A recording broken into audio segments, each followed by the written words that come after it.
Once upon a time, a long time ago, there was a poor herdsman living in the land of the Khan people. He and his wife originally had 3 children. But unfortunately, they all died early. Until one winter day, the herdsman and number 39's wife gave birth to a boy.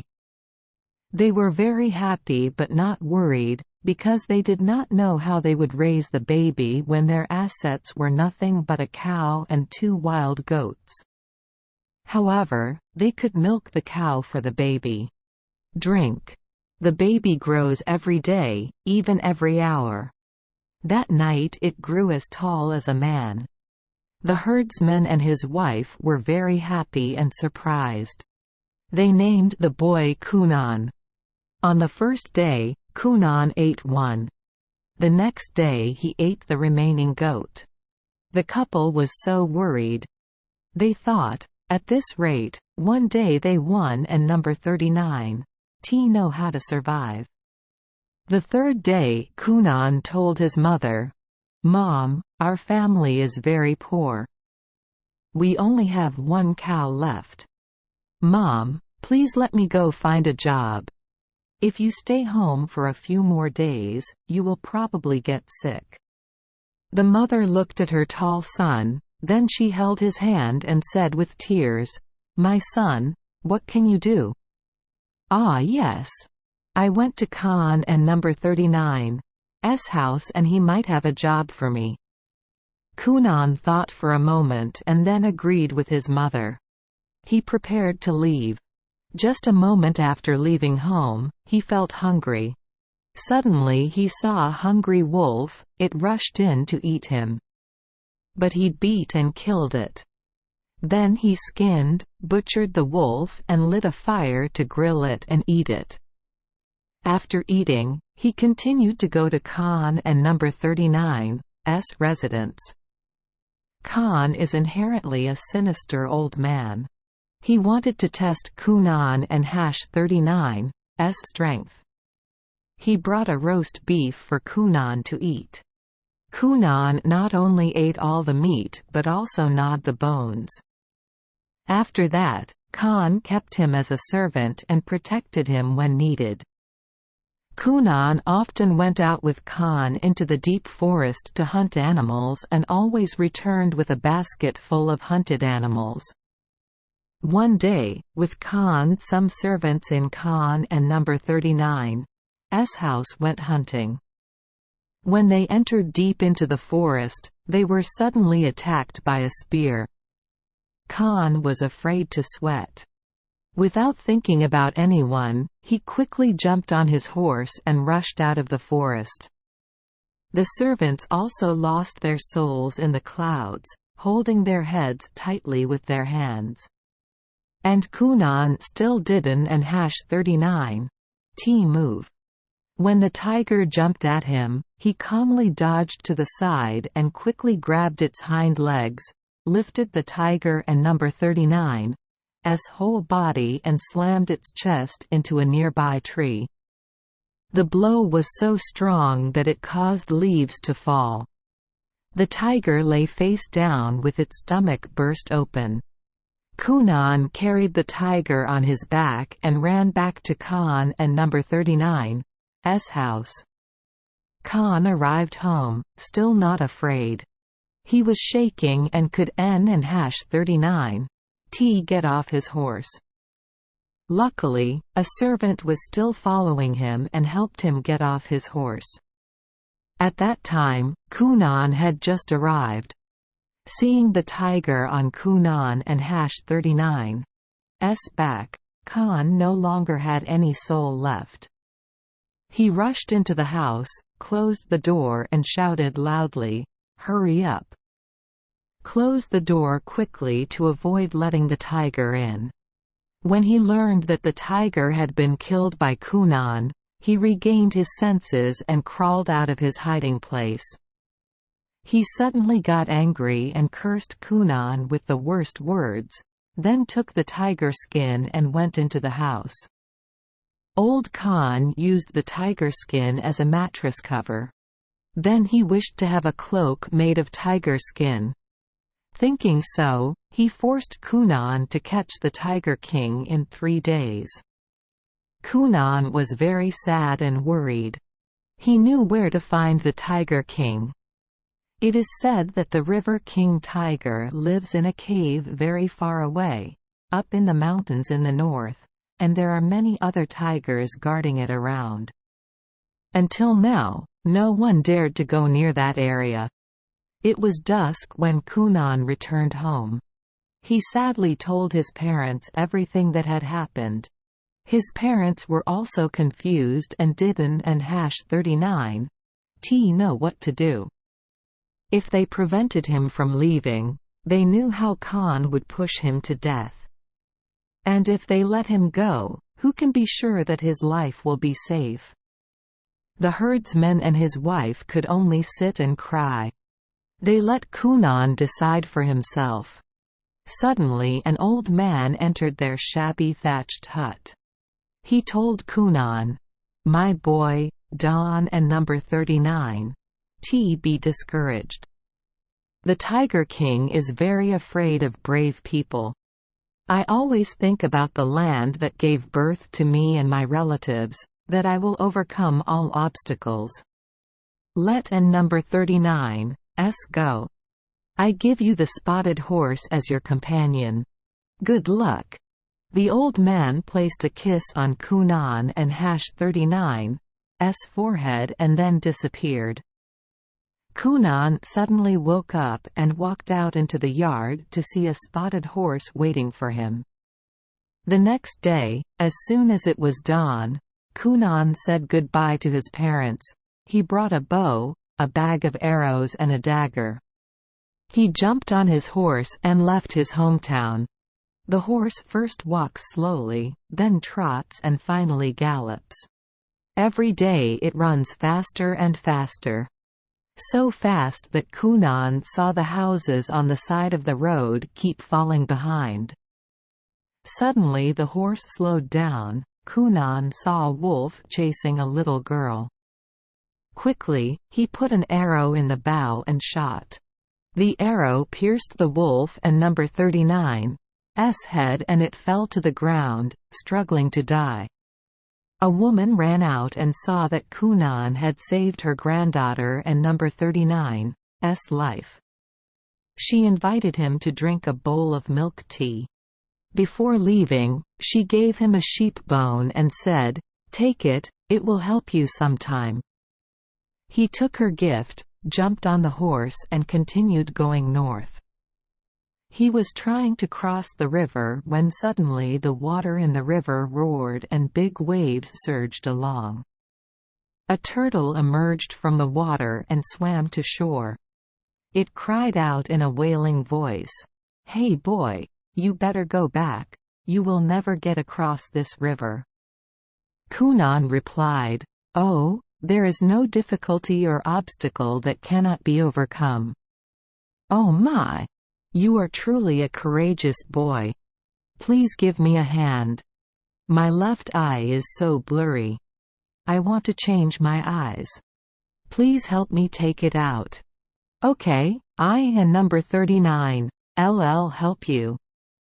Kunan then took out the eye for the turtle. The turtle turned into an eagle and flew into the air. "Thank you, dark boy.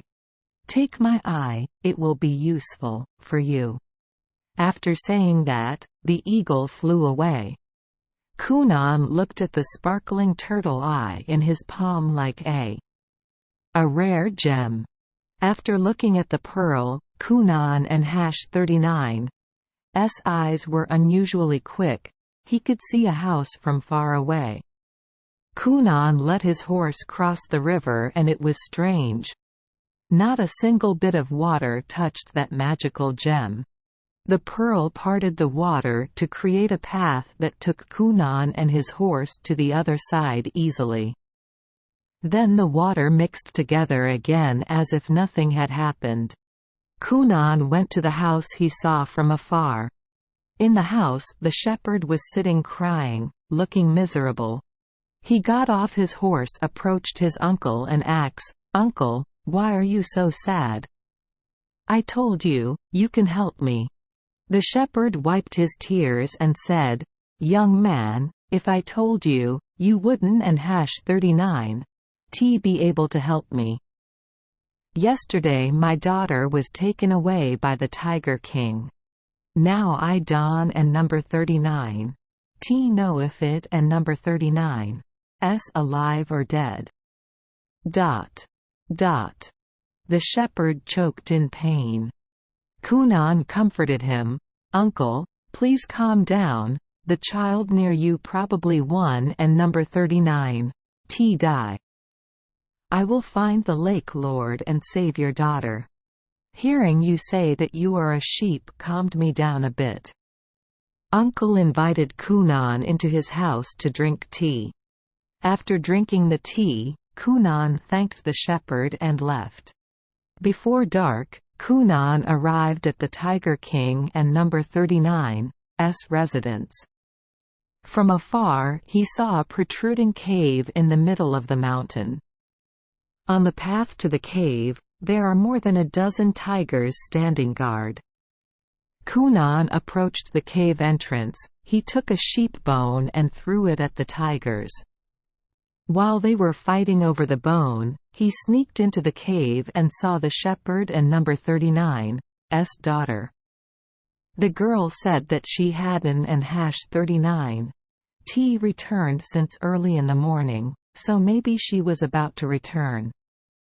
The girl intended to hide Cunan, but he refused. He said he came to save her and take her home. Both of them quickly climbed on their horses and quickly left the cave. The tigers outside were busy fighting over a sheep bone. He swung his whip and whipped his horse. The spotted horse rushed down the mountain foot like an arrow. Suddenly a fierce storm came from the north. A demon with a tiger head, human body, and bright yellow fur rides on a descending yellow cloud. Cunan turned and shot an arrow, hitting the demon in the left eye. It roared fiercely and raised its forelegs to lift Cunan out of the saddle. With one blow, it forced him close to the ground. Quick as lightning, Cunan slipped out of the demon and number 39's belly.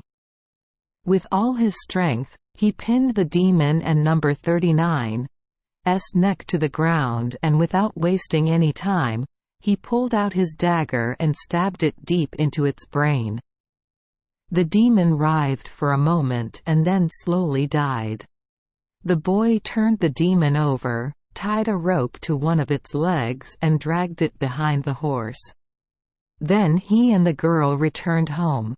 When the shepherd saw that Cunan had saved his daughter, he was very happy and he married his daughter to Cunan. That night, Cunan stayed at the shepherd and number 39's mother and daughter and number 39's house. As soon as it was dawn, he got back on the horse with his wife. But as soon as they started walking, they suddenly heard the sound of the wind coming from the north.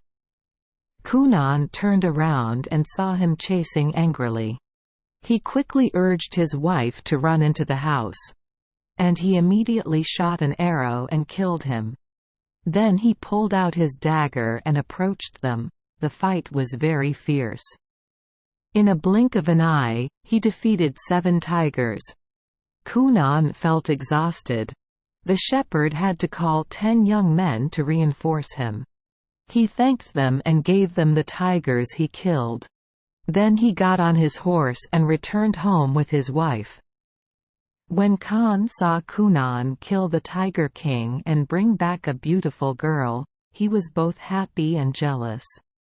He ordered Cunan and #39's wife to cut him a robe of king tiger skin without removing a single feather. Cunan and #39's wife cut a cloak for Khan as he requested and told her husband to bring it to him. Seeing the cloak, Khan was very pleased. He triumphantly thought that with this cloak, no one was more majestic than him. He wanted everyone to know that he was the only person with a colorful cloak made from the skin of the king tiger. The next day, a podium was placed in front of Khan and number 39's residence. He invited everyone in his domain to come to feast and see the king and number 39's tiger skin cloak. On the small road, streams of people poured in from all directions. When the orchestra started playing music, Khan stepped onto the podium. With a smug look, he raised his hand to greet everyone. Then the person who dressed Khan climbed up onto the platform carrying a large package. He opened the package and took out a colorful yellow jacket skillfully cut from the king tiger and number 39's skin.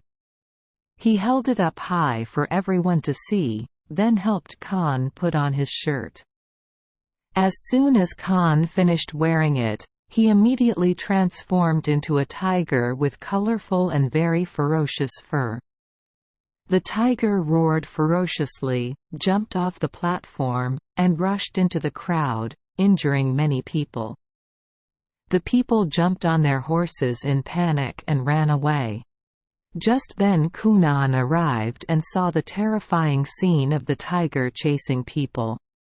He intended to pull out an arrow and shoot. But unfortunately, he left his quiver at home, and he didn't and #39 even bring a dagger. He was thinking about how to help everyone when the tiger rushed towards him. He stood still as if he were rooted to the ground and waited until the tiger came very close.